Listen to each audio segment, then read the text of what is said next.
اور دونوں نے کہا کہ یہ اپنے بزنس کے جو ان کے مفادات تھے ان کی وجہ سے یہ انڈیا پہ بڑا ان کا ہاتھ نرم تھا. پھر یہ بھارت گئے اور وہاں پہ انہوں نے جا کے حریت کانفرنس کے لوگوں سے ملاقات نہیں کی، جبکہ پاکستان کے لوگ ہمیشہ جا کے کرتے تھے وہاں پہ. ہاں اس سے بھی بڑا ایک غلط میسج ملا کہ جناب آپ کشمیر کو پش ڈال رہے ہیں. تو میاں صاحب کے جو کام ہیں سارے وہ اتنے گھنونے ہیں کہ اس کے بعد ہمارے لوگ ہیں جو یہاں پہ، میں سمجھتا ہوں کہ ان کے ذہن شاید کچھ خراب ہیں یا کیا ہے، کہ یہ ان کی پھول کی پتیاں پھینکنے کے لیے آ جاتے ہیں جب کرپشن کے کیس بھگتنے کے لیے میاں صاحب جاتے ہیں.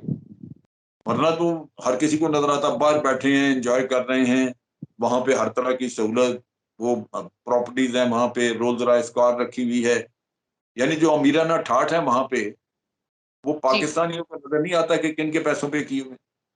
تو یہ بڑی مشکل بالکل. ہے، یہاں پہ عوام میں وہ شعور نہیں ہے.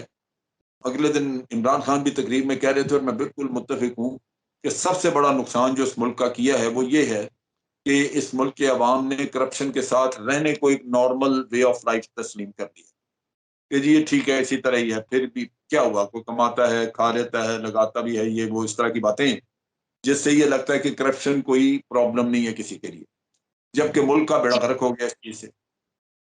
تو یہ بڑا انفارچونیٹ ہے. جی جی سر، جس طریقے سے ہم نے ابھی باجوہ صاحب کے حوالے سے بھی دیکھا، چیئرمین جو سی پیک تھے ان کی جگہ معاون خصوصی کا تقرر ہو گیا. سر بدقسمتی یہ بھی تو ہے نا ساتھ ساتھ کہ آج تک خان صاحب کی کابینہ میں کوئی ایک شخص کسی ایک پوسٹ پہ یا کسی ایک قلمدان پہ پراپر طور پہ نہیں رہا. اس کو ایسا آپ کیا سمجھتے ہیں، کیا وجوہات ہیں؟ اتنی جلدی چینجنگ ہوتی رہتی ہے. اور باجوہ صاحب کے حوالے سے جیسے ہوا باجوہ صاحب کے ساتھ، جیسے ہی وہ فوراً مستعفی ہوئے، فوراً ہم نے ایک نیا نام دیکھ لیا، ایک نئے تقرر کے ساتھ، ایک نئی پوسٹ کے ساتھ. سر آپ کس پہ کیا کہیں گے؟ دیکھیں بات یہ ہے کہ خان صاحب کی یہ پرابلم رہی ہے، وہ کنسسٹنٹ نہیں ہے یا ان کی چوائس کا ان کو کانفیڈنس نہیں ہوتا. چوائس جو ہے وہ پوری طرح ہوم ورک کر کے نہیں کی جاتی لوگوں کی. آپ کو یاد ہوگا کہ پنجاب میں کئی آئی جی بدلے، کئی ان کے جو سیکرٹری جنرل تھے پنجاب کے وہ کئی بدلے. تو یہ ان کا تھرو آؤٹ یہ پرابلم رہی ہے، ان کی گورننس میں یہ کمزوری رہی ہے. جی اگر تو کوئی واقعی ایک آدمی ٹھیک نہیں کام کر رہا اور اس کو آپ بدل رہے ہیں تو وہ تو بڑی اچھی بات ہے، لیکن اب جب کئی بدل دیتے ہیں تو پھر آپ کا بھی خرابی نظر آتی ہے کہ جی اس کا مطلب یہ ہے کہ آپ بھی خود صحیح آدمی چن نہیں سکتے. ہاں جی، آپ کو ہر بدلنا یہ پڑتا اچھی ہے سزا کی بات. کہ آپ کی چوائس جو ہے ویل کنسیڈرڈ نہیں ہوتی. ہاں تو جی. یہ ایشو ان کا موجود ہے. سو جس طرح اور لوگوں میں کوئی نہ کوئی کمزوریاں ان میں بھی کافی ساری ہیں. یہ تو نہیں ہے کہ ہی از این آئیڈیل پرسن، وہ نہیں ہے. یہ تو پاکستان کی بدقسمتی ہے کہ پاکستان کو کچھ صحیح لیڈر مل ہی نہیں رہا. ہاں اچھا سر، آپ کا تعلق آپ بتا چکے ہیں کہ کشمیر سے ہے ماشاءاللہ، اور کیا نام ہے سر، ابھی حالیہ کشمیر کا سلسلہ، کشمیر میں انتخابات بھی ہوئے. اس کے لیے آپ نے دیکھا کہ بڑے اہم نام ہم نے دیکھے تھے، کہ بیرسٹر سلطان کا نام دیکھا تھا، تنویر الیاس صاحب کا نام دیکھا تھا، مگر ایک ایسے بندے کو لے کے آئے کہ جو بالکل ہی ہٹ کے ہے. اس کے لیے کہا جا رہا ہے کہ کسی روحانی شخصیت نے خان صاحب سے کہا کہ بھائی ایل اے 13 اور ایل اے 18 بڑا مبارک عدد ہے، اور حرف تہجی کا این بڑا بہترین ثابت ہوگا. آپ کیا کہتے ہیں اس تمام صورتحال پہ؟ کیا اس معاملے پہ قیوم صاحب کی قابلیت ان کو وزیر اعظم ان کو منتخب کیا ہے، یا یہ روحانیت کا معاملہ ہے؟ میرا نہیں خیال کہ روحانیت کا ہے. یہ لوگ اس طرح کوئی نہ کوئی اڑاتے رہتے ہیں، کنسپیریسی تھیوریز بڑی عام ہیں. لیکن میرا اپنا اندازہ ہے کہ یہ انہوں نے جو انٹرویوز وغیرہ کیے ہیں اس میں ایکچولی جو دو لوگ تھے، تنویر الیاس، اس کی کوالیفیکیشن ایک ہی ہے کہ اس کے پاس پیسہ کافی ہے. اس پہ کافی میں گوئیاں تھی کہ یہ اپنی دولت کی وجہ سے یہ، اور کچھ تھوڑا بہت بدنامی بھی ہوئی، وہ خبریں آتی رہیں کہ یہ ووٹروں کو پیسے سے بھی اس نے دیے ہیں. تو میں ہمیشہ سوچتا تھا کہ کاش یہ تنویر الیاس کو نہ سلیکٹ کریں اس کام کے لیے، کیونکہ تنویر الیاس جو ہے وہ بعد میں بدنامی کا باعث بنے گا.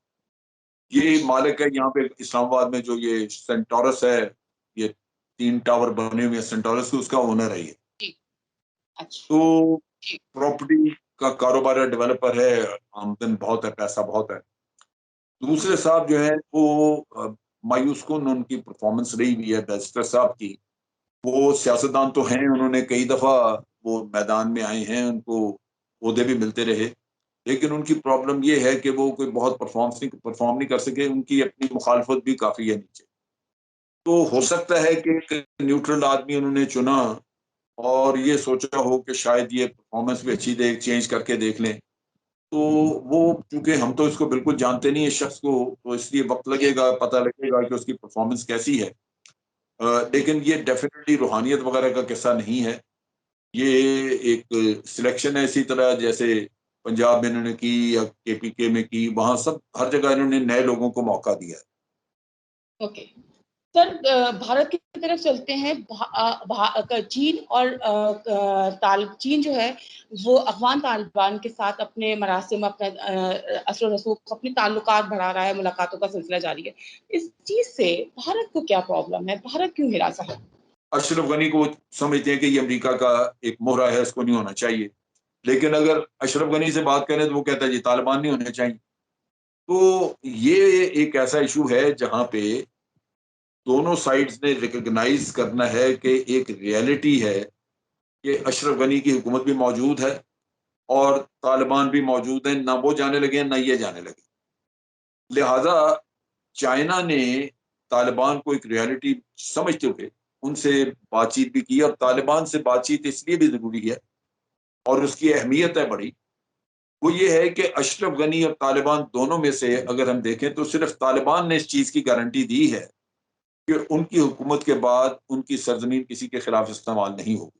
اشرف غنی نے یہ کبھی نہیں دی گارنٹی.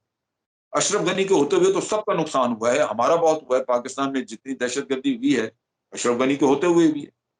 تو اشرف غنی کو کوئی بھی سیریس نہیں لے رہا اپنے اپنے مسائل کی وجہ سے. ہم یہ سمجھتے ہیں کہ ہمیں ٹی ٹی پی ہمارا مسئلہ ہے, لیکن ٹی ٹی پی افغانستان سے آپریٹ کر رہی ہے, اشرف غنی صدر بیٹھا ہوا ہوگا, ہمیں کس بات کا فائدہ. تو ان حالات میں ہر کوئی سمجھتا ہے کہ اسے طالبان سے اپنا تعلق توڑنا نہیں چاہیے. طالبان کل کو حکومت میں اگر آ جاتے ہیں تو ان کی تو گارنٹی موجود ہے کہ وہ کسی کے خلاف اپنی زمین استعمال نہیں ہونے دیں گے. لہٰذا پاکستان, اچھا اب بھارت نے بھی طالبان کو کانٹیکٹ کیا تھا اور طالبان نے ان کو منہ نہیں لگایا, جس کی وجہ سے اب وہ پوری طرح جا کے اشرف غنی کے پیچھے کھڑے ہو گئے. لیکن دوسری طرف امریکہ نے تو بیٹھ کے اس سے معاہدے کیے ہیں, اس کو ایک باقاعدہ پولیٹیکل اینٹی سمجھ کے, اور انہوں نے جو معاہدے کیے ہیں معاہدے پہ لکھا ہوا ہے اسلامی ایمریٹ آف افغانستان. جی امریکہ نے ان کو ایمریٹ تسلیم کیا ہے. تو امریکہ کیسے کسی کو کہہ سکتا ہے کہ جی طالبان سے آپ بات کیوں کرتے ہیں؟ یہ طالبان ایک حقیقت ہے وہاں پہ, اور طالبان جو ہے وہ بہت بڑا علاقہ بھی ان کے قبضے میں ہے, کنٹرول کر رہے ہیں. تو میرا اپنا خیال ہے کہ خرابی ساری وہاں پہ ہے جہاں امریکہ اور بھارت اشرف غنی کو شہ دے رہے ہیں اور اشرف غنی بات چیت کر نہیں رہا. ورنہ جی اشرف غنی کو دھکا لگائیں, اس کو کہیں کہ بھئی تجھے اگر وہ ہٹانا چاہتے ہیں تو ہٹو, کسی اور کو بیٹھنے دو تاکہ بات چیت تو آگے چلے. جی تو یہ بھارت اور وہ امریکہ وہ نہیں چاہتے کہ یہاں پہ امن آئے, سو وہ اس کو سپورٹ کر رہے تاکہ جنگ جاری رہے. تو وہ پراکسی وار بن جائے گی نا, طالبان کو بھی کوئی نہ کوئی سپورٹ کرنے والے مل جائیں گے, کر ہی رہے ہیں وہاں پہ.